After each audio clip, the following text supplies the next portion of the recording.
retiro aquí.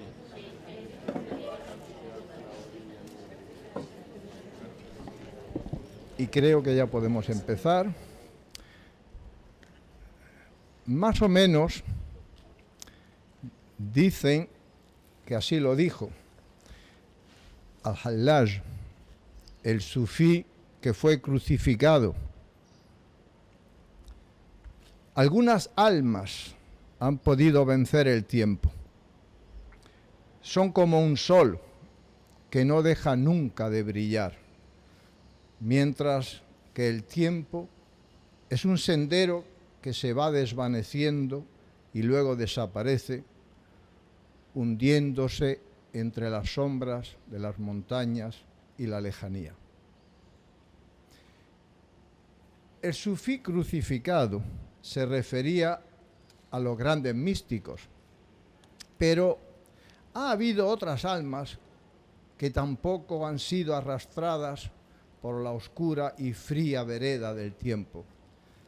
Son aquellas que han ardido de amor. Así pues, hay dos grandes razones por las que Ibn al-Arabi está todavía presente y vivo entre nosotros. Una, la hondura de su amor, y otra, la profundidad de su doctrina. El tiempo, el mayor asesino, ha fracasado ante él. Y como hoy va de lírica de Ibn al-Arabi, yo les voy a leer algo que escribí hace tiempo, dando a conocer algunos pasajes de la biografía de Muhyiddin al-Mursi Ibn al-Arabi. Estamos a finales del año 1202, en la Meca, delante de la Kaaba. Muhyiddin se encuentra con la que va a inspirarle sus poemas más célebres. Había caído la noche. En pleno éxtasis, Ibn al-Arabi se pone a realizar las vueltas rituales alrededor del templo, componiendo versos en voz alta, cuando percibe una presencia a su lado. Me volví, nos dice, y vi una joven de aspecto extranjero. Jamás había visto rostro más agradable, más agraciado, ni palabras más inteligentes, más sutiles y espirituales. Ella superaba a las gentes de su época por su sutileza, su erudición, su belleza y su ciencia. Maestro, ¿qué dices?, le preguntó ella. Él le repite los versos que declamaba y la joven los interpreta. Sorprendido por tanta perspicacia, le pregunta su nombre. Frescura de los ojos, le responde la joven. Tras lo cual, cuenta Ibn al-Arabi, me despedí de ella. Más tarde la conocí y la visité a menudo. La joven de este encuentro no puede ser otra que Nizam, hija del imam del Maqam Ibrahim, a quien él conoce a su llegada a la Meca. De Nizam recibirá Ibn al-Arabi la inspiración que años después, a finales de 1214, comienzo de 1215, también en la Meca, le llevará a escribir El intérprete de los deseos ardientes. Cada vez que menciona un nombre, declara en el prefacio de ese diwan, es ella la que nombro. Cada vez que evoco una casa, es su casa la que designo. Como les he dicho, el presentado es suficientemente conocido. Por lo tanto, me he permitido, ustedes me habrán perdonado la licencia, comenzar este acto con estas palabras para situar la obra lírica de Ibn al-Arabi. Muchas gracias y dejo la palabra a Pablo Benedito.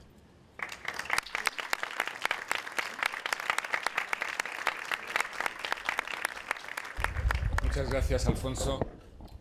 Buenas tardes a todos. Una vez más nos reunimos en este espacio maravilloso que nos brindan las hermanas de las Claras, y a ellas quiero dirigirme mi primer y más hondo agradecimiento en este rincón que considero tan especial. Para mí, tal vez simbólicamente, desde que lo conocí, para mí este es el corazón de Murcia.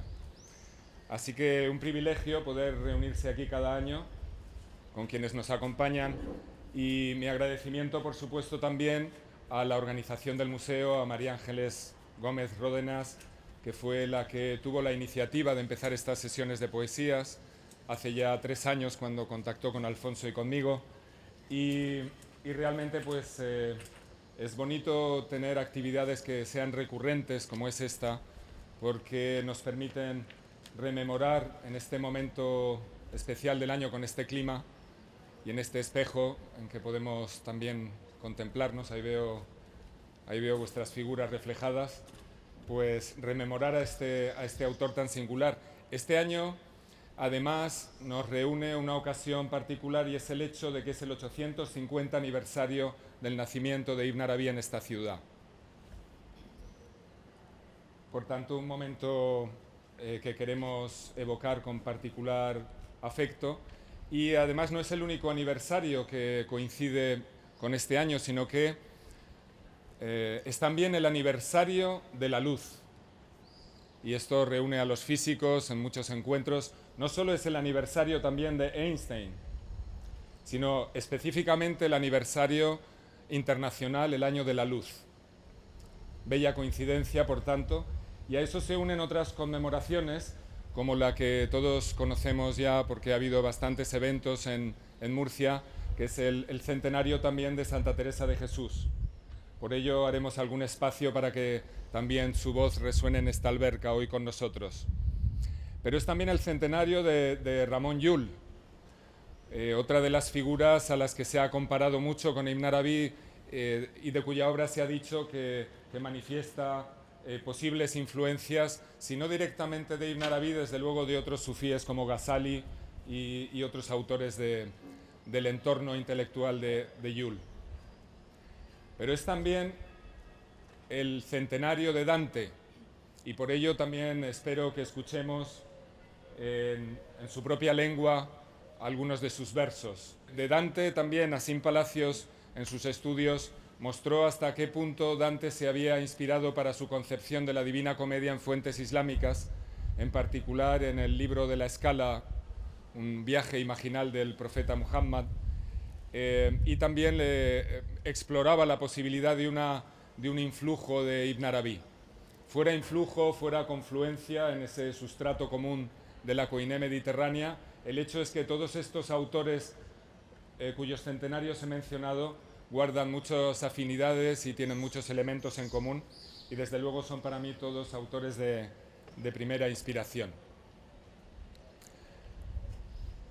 Expresados esos agradecimientos y por supuesto el agradecimiento de la Sociedad Ibn Arabi Latina, con sede en Murcia, a todos los presentes por acompañarnos, y mi agradecimiento personal a todos los amigos del Círculo de Lectura Ibn Arabi, que se reúne en el Centro Puertas de Castilla y que ha colaborado también mucho para la organización de este evento, pues quería explicar algunos elementos que me parecen muy importantes y que siempre me gusta evocar para que nos predispongamos a escuchar a Ibn Arabi desde otro lugar. Antes de eso, y para no olvidarme, naturalmente, José Perelló y yo hemos estado en esta aventura desde el principio, así que somos los veteranos de esta audición, y prometemos que el año que viene habrá nuevas voces recitando. Esperamos contar en particular con voces femeninas, y vamos a intentar siempre ir renovando nuestro repertorio para no repetirnos. Así que mi agradecimiento también a José por su disposición siempre a contribuir a este acto, y contamos con una figura cuya compañía nos alegra extremadamente tanto a José como a mí, que es la presencia en esta ocasión con nosotros especial de Enrique Martínez, que nos va a ofrecer también parte de su repertorio musical y de las técnicas que él emplea en el canto, Ambos son componentes de dos de mis grupos favoritos en Murcia. Por un lado el grupo El Bosco, música psicodélica ilustrada, ¿verdad? Eso hemos comentado, que es una buena manera de llamarlo. Bien, un grupo entonces muy creativo en nuestro panorama musical, y ambos, sobre todo José como miembro permanente, pero también las aportaciones de Enrique están siendo muy importantes en esta formación. Por otra parte, ambos colaboran en un grupo constituido por Enrique con ese fondo de músicas del mundo y de inspiraciones étnicas y otras, que se llama LUM, y que si no habéis tenido ocasión antes de escuchar, pues hoy podremos al menos irnos de aquí con un sabor de lo que esa dinámica musical implica. Mi agradecimiento, por tanto, también a Enrique por acompañarnos generosamente, que se ha venido desde Madrid para la ocasión. Y dicho eso,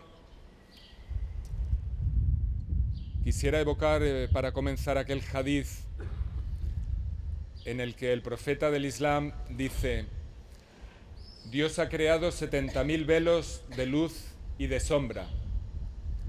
Si no fuera por esos velos, las luces radiantes de su faz gloriosa consumirían a las criaturas. Entonces encontramos aquí que en el proceso creador se hace imprescindible, para que la unidad esencial se manifieste en una multiplicidad, en el mundo de la dualidad, en el mundo de los contrarios, se hace imprescindible esta dinámica, esta dialéctica de la luz y la sombra. La sombra no concebida aquí, no percibida como aspecto oscuro en un sentido sombrío, no, sino precisamente como contraparte, como contrapunto necesario de la luz, como aspecto sombrío de la luz. Digo eso porque si pensamos en una cultura beduina, como era la del ámbito del surgimiento del Islam en la península arábiga, nos encontramos en un mundo donde la sombra es una bendición y donde la intimidad de la noche también implica una frescura y un recogimiento que protege del exceso de luz y de sol, ¿verdad? Entonces estamos con una vivencia del velo, de la sombra, de la palmera que da sombra y sobre todo del agua, que reúne todos esos elementos como otras tantas expresiones de la bendición. De hecho, en árabe, al-baraka, la palabra que se usa para influjo espiritual, para bendición, sea a través de una mediación personal, sea por una presencia de cualquier naturaleza, sobrenatural o natural, la palabra baraka se escribe igual que la palabra alberca. Son las mismas letras y la escritura es idéntica, ya que no hay vocales en esa escritura. Porque se concibe este recipiente, esta presencia del agua, la abundancia del agua y sus cualidades como bendición por naturaleza. Como veremos además en alguno de los poemas que vamos a leer, en el principio el trono de Dios se asentaba sobre las aguas primordiales. El agua es el elemento, nos dice el Corán, de donde procede toda vida. Así que es una expresión por excelencia de la vida. Y aquí reunidos en este círculo, hasta donde el espacio nos permite, pues en torno a un espejo podemos considerar algunos de los elementos esenciales en todo el arte islámico, en toda escritura islámica y en particular en el discurso de toda experiencia sufí. Y es justamente la presencia del espejo y la presencia del velo, íntimamente asociados. La presencia de los lugares de reflejo, por aquí y por allá, ¿verdad? En todo, si pensamos en los palacios nazaríes en la Alhambra, en este propio palacio que tenemos ahí con las celosías, las geometrías de los muros, las escrituras caligráficas en las paredes, todo ello nos invita a considerar una multiplicidad de lenguajes, todos ellos expresados de manera eminente en la arquitectura, que es a la vez ese libro edificado, ese espacio que está vivo porque nos habla a través de los elementos, de la fuente, del agua que corre, pero también de la palabra escrita. Bien, esa polivalencia de lenguajes que es también una polivalencia simbólica de todos sus elementos. Y esa polivalencia siempre da cuenta, esa ambivalencia nos da cuenta de esa dialéctica a la que me he referido de luz y de sombra. Esa separación y unión de los contrarios expresada en el lenguaje amatorio de los místicos sufíes como Ibn Arabi, en la forma del amado y el amante. El amado y el amante siempre a la búsqueda el uno del otro, como decía Juan Ramón Jiménez, ¿no? El Dios deseante y deseado, en esa duplicidad del mundo de la dualidad. Y esa polaridad es absolutamente esencial para que los nombres de Dios, que son la expresión de la multiplicidad inherente a la unidad divina, puedan manifestar sus efectos en la diversidad de las criaturas. En la concepción de Ibn Arabi, todos los seres son otras tantas manifestaciones teofánicas del uno. Y por tanto, cada ser, cada instante, cada fenómeno es una expresión singular, única e irrepetible de la unidad primordial. Y esto nos da cuenta del respeto que Ibn Arabi tiene al estatuto de la multiplicidad. No se trata entonces de atravesar esos 70.000 velos de luz y de sombra abruptamente para destruir los velos, porque esos velos son pantallas, son las pantallas necesarias donde se despliegan los efectos de los nombres divinos y por tanto la totalidad de los seres en la infinidad de los tiempos. Entonces esos velos entrañan una ocultación que vela al mismo tiempo que revela. Son el mismo lugar en que se revelan las propiedades y las cualidades del ser. Por tanto, no son un elemento hostil o prescindible, no son una mera ilusión. Son la pantalla en la cual se proyectan las imágenes de la imaginación activa. Entonces Ibn Arabi nos invita a conocer la unidad, pero en cada una de sus manifestaciones respetando y amando la diversidad. Yo creo que esa es la especificidad de su mensaje de amor, es que no es amar solo al uno, en cuanto trascendencia, en cuanto esencia incognoscible, sino amarlo en su manifestación positiva en cada uno de los seres, en cada instante, en tanto que presencia, en tanto que proximidad, en tanto que se despliega de un modo particular en nuestros corazones.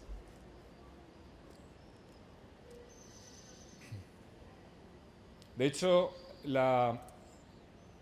el recital de hoy, en principio, concluirá con uno de sus textos más celebrados, que es del libro de las Teofanías, y se llama La Teofanía de la Perfección.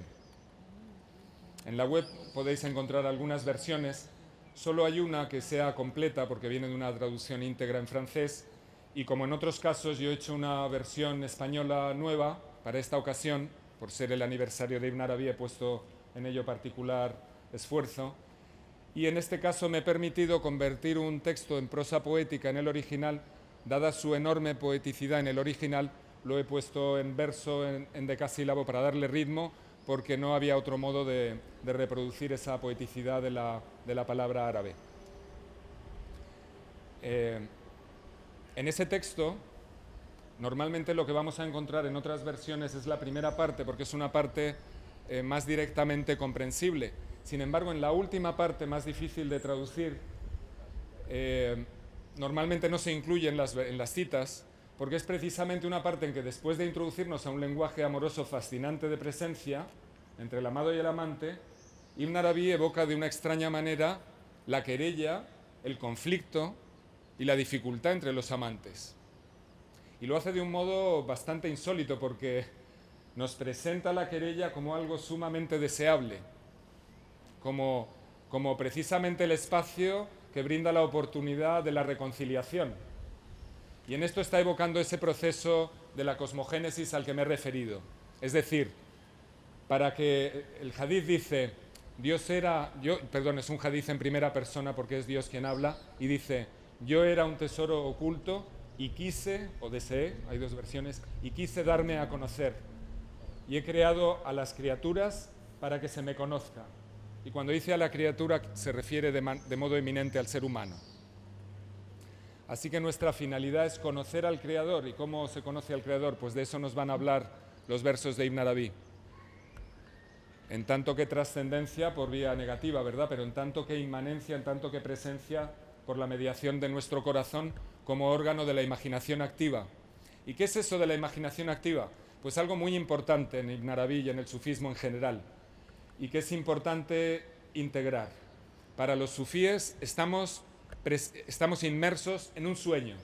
Y esto no es una metáfora. Cuando el hadith dice que estamos en un sueño y cuando morimos despertamos, o al menos despertamos a otra cierta forma de conciencia, no está haciendo una metáfora. Nos está planteando el hecho de que en esta dimensión, como en cualquier otra dimensión de nuestra experiencia individual, estamos inmersos en el mundo de las imágenes suscitadas por la unidad.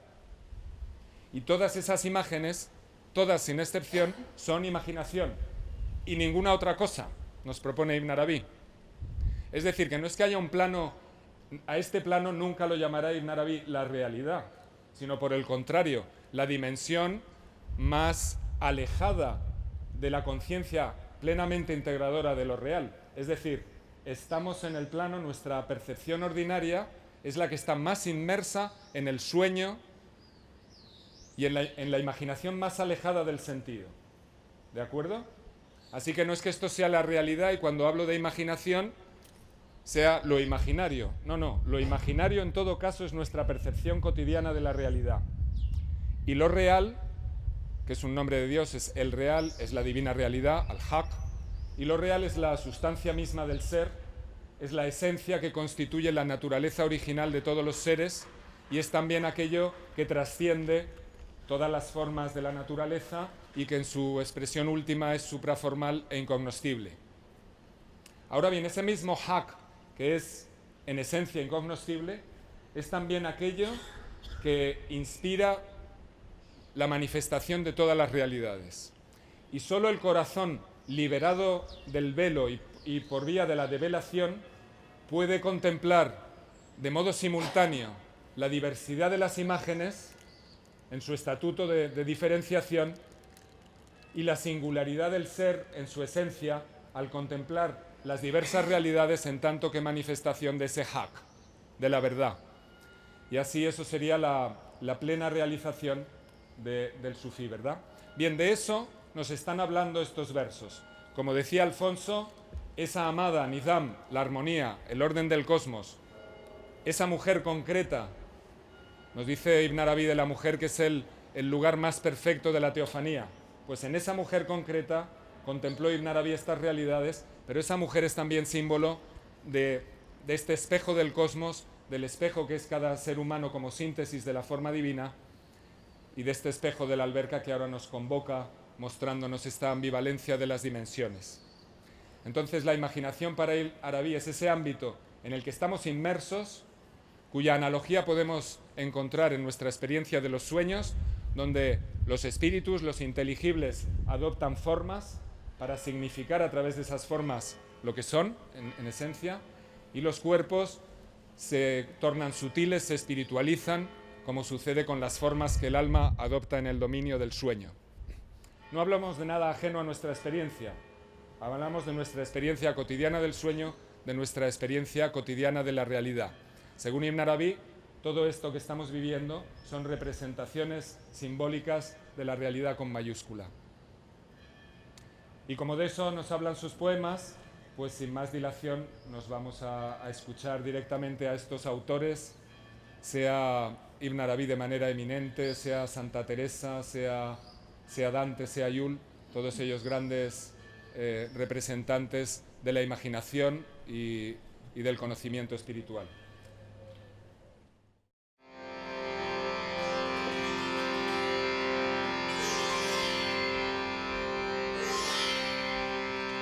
God